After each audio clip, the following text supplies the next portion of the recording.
செய்தி. வணக்கம். விவி செய்திகளுக்காக ஊர் செய்திகள் வாசிப்பது ஸ்பர்ணா.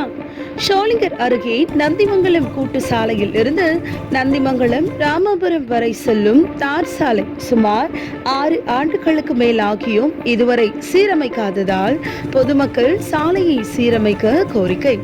ராணிப்பேட்டை மாவட்டம் ஷோலிங்கர் அடுத்த நந்திமங்கலம் ஊராட்சிக்கு உட்பட்ட பொதுமக்கள், பள்ளி கல்லூரி மாணவர்கள், விவசாயிகள், மருத்துவமனைக்கு செல்லும் நோயாளிகள், பணிக்கு செல்வோர் என இப்பகுதி மக்கள் அனைவருமே சேதமடைந்த இந்த தார் சாலையின் பிரதான சாலையாக பயன்படுத்தி வருகின்றனர். இந்த நிலையில் இந்த தார் சாலை சேதமடைந்து சுமார் 6 ஆண்டுகளுக்கு மேலாகியும் இதுவரை சீரமைக்காமல் கடும் சேதமடைந்துள்ளது.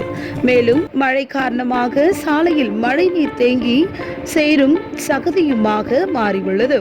இதனால் வாகன ஓட்டிகள் சேற்றில் சிக்கி விபத்துக்குள்ளாகிறது என பொதுமக்களின் நலம் கருதி இந்த சேதமடைந்த தார் சாலையை அகற்றிவிட்டு அனைவருக்கும் பயன்படும் வகையில் பாதுகாப்பான பயணத்தை மேற்கொள்ளும் வகையிலும் இருவழி சாலைகளை மாற்றி அமைக்க வேண்டும் என பொதுமக்கள் கோரிக்கை வைக்கின்றனர்.